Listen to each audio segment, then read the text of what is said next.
Welcome to English Moja. Welcome to my channel English মজা। তোমরা সবাই কেমন আছো? আশা করি অনেক ভালো আছো, আর তোমরা সবসময় ভালো থাকো এই প্রত্যাশা আমার সবসময়ের। হাজির হয়ে গেলাম পার্টস অফ স্পিচ আইডেন্টিফিকেশনের আরও একটি নতুন ক্লাসে। এটি হচ্ছে রিয়েল প্র্যাকটিস 16। তার মানে এর আগে আমি আরও 15টি ক্লাস নিয়ে ফেলেছি। তোমরা যারা ক্লাসগুলো মিস করেছো তোমাদের সুবিধার্থে দেখো ডান পাশে আমি আই বাটনে একটি লিঙ্ক দিয়ে দিলাম, সেখান থেকে তোমরা সমস্ত ক্লাসগুলো করে ফেলতে পারো। তো চলো আজকেও একটি সেন্টেন্স দেখি এবং সেন্টেন্সে ব্যবহৃত প্রত্যেকটি ওয়ার্ডকে ধরিয়ে দেখিয়ে দিই কোনটা কোন পার্টস অফ স্পিচ। ওকে, এই হচ্ছে প্র্যাকটিস 16। প্রথমে আমি সেন্টেন্সটা পড়ে দিচ্ছি, তারপরে প্রতিটি ওয়ার্ড ধরিয়ে দেখে দেবো কোনটা কোন parts of speech. In recent years, সাম্প্রতিক বছরগুলোতে there have been many alarming reports, অনেক বিপদের সংকেত পাওয়া যাচ্ছে। দ্যাট, এবং বিপদের সংকেতটা হচ্ছে যে the world's climate is undergoing a significant change, যে বিশ্বের তাপমাত্রা, বিশ্বের জলবায়ুর অবস্থাটা আস্তে আস্তে একটা মারাত্মক পরিবর্তনের দিকে যাচ্ছে। আচ্ছা, এবার আসো। In, it's a preposition. Normally আমরা জানি ইন একটা প্রিপোজিশন। রিসেন্ট, সাম্প্রতিক, এটা একটা অ্যাডজেক্টিভ। এবং ইয়ার্স, বছরগুলো, বছরসমূহ, এটি হচ্ছে নাউন। আমরা জানি নাউনের আগে কি বসে? অ্যাডজেক্টিভ বসে। তো এখান থেকে তোমরা আরেকটি বিষয় জেনে রেখো, প্রিপোজিশন এবং নাউনের মাঝখানে যদি আর কোনো ওয়ার্ড বসতে চায় তাহলে সেটিকে অবশ্যই অ্যাডজেক্টিভ হতে হবে। সো এই জন্যই রিসেন্টটা কিন্তু এখানে অ্যাডজেক্টিভ হয়েছে।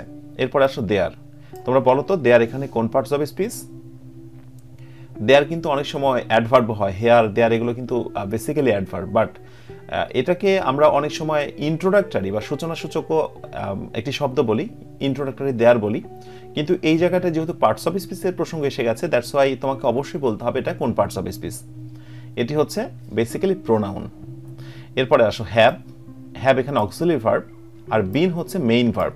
আমরা জানি হ্যাভের পরে কিন্তু মূল ভার্বের পাস্ট পার্টিসিপল হয়ে যায়। তোমরা কি জানো বিন যদি পাস্ট পার্টিসিপল হয় এটা বেস ফর্মটা কি?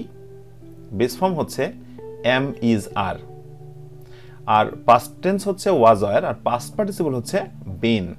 আমি এর আগের ক্লাসেও এগুলো বলেছি অবশ্য। এরপর আসো ম্যানি। ম্যানি কি বলতো? Many quantifier.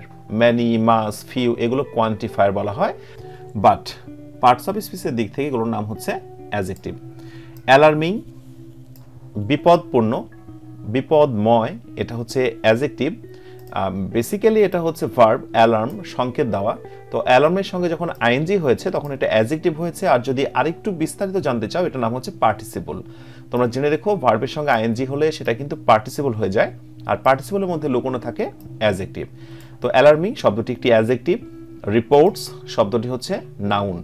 এবং একই সাথে বলা দরকার, কোনো জায়গায় যদি ম্যানি, মাছ এই জাতীয় কোনো কোয়ান্টিফায়ার থাকে, ডিটারমিনার থাকে, তাহলে পরবর্তীতে নাউনটা কিন্তু প্লুরাল হয়ে যায়। শুধু পার্থক্য হচ্ছে ম্যানি বসে কাউন্টেবল নাউনের জন্য, আর মাস বসে আনকাউন্টেবল নাউনের জন্য। এরপরে আসো that. That it's a conjunction. কনজাংশনের কাজই হচ্ছে দুইটা সেন্টেন্সকে জয়েন করা। তুমি লক্ষ্য করে দেখো, there have been many alarming reports, এটা একটা sentence. The world's climate is undergoing a significant change, এটা হচ্ছে আরেকটা সেন্টেন্স। তো দুইটা সেন্টেন্সকে যেহেতু জয়েন করেছে তাহলে দ্যাটের নাম অবশ্যই কনজাংশন। দ্য আর্টিকেল, তবে আর্টিকেল বলা যাবে না, এটা হচ্ছে অ্যাডজেক্টিভ।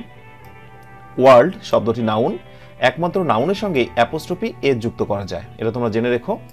ওয়ার্ল্ডস আর নাউনের সঙ্গে যখন অ্যাপোস্ট্রফি এস থাকে তখন পরবর্তীতে কিন্তু আরেকটা নাউন বসে যায়, ঠিক আছে? সো এখানে ক্লাইমেট, জলবায়ু বা আবহাওয়া, এটা কিন্তু একটা নাউন। ওয়ার্ল্ডস ক্লাইমেট, বিশ্বের আবহাওয়া। ইজ, এটা হচ্ছে auxiliary verb, present continuous tense. লক্ষ্য করে দেখো আন্ডারগো, এটার সঙ্গে কিন্তু আইএনজি যুক্ত হয়েছে, আর আমরা সবাই জানি যে প্রেজেন্ট কন্টিনিউয়াস টেন্সে এর পরে ভার্বের সঙ্গে আইএনজি যুক্ত হয়। সো ইজ আন্ডারগোয়িং, এটা মেইন ভার্ব, মেইন ভার্বের সঙ্গে আইএনজি হয়েছে। এরপর এ আর্টিকেল, তবে আর্টিকেল বলা যাবে না, এটা হচ্ছে অ্যাডজেক্টিভ। সিগনিফিক্যান্ট, তাৎপর্যপূর্ণ, এটা একটি অ্যাডজেক্টিভ। তারপর চেঞ্জ শব্দটি হচ্ছে নাউন। সো তোমরা জেনে রেখো যে অ্যাডজেক্টিভের পরে নর্মালি কিন্তু নাউন বসে। আরেকটা ব্যাপার ক্লিয়ার করি, সেটা হচ্ছে article plus adjective plus noun হলে একসাথে এটার নাম হয়ে যায় নাউন ফ্রেজ। নাউন ফ্রেজের অনেক রকম গঠন রয়েছে, তবে সবচেয়ে আদর্শ মানের একটি গঠন হচ্ছে article plus adjective plus noun. তো এই ছিল আজকের আলোচনা। আশা করি প্রতিটি ওয়ার্ড বুঝতে পেরেছো কোনটা কোন পার্টস অফ স্পিচ। খুব শীঘ্রই পরবর্তী প্র্যাকটিস 70 তোমাদের সঙ্গে আবারও কথা হচ্ছে। তোমরা সবাই নিজেরা ভালো থেকো, অন্যকে ভালো রেখো। টাটা, বাবাই।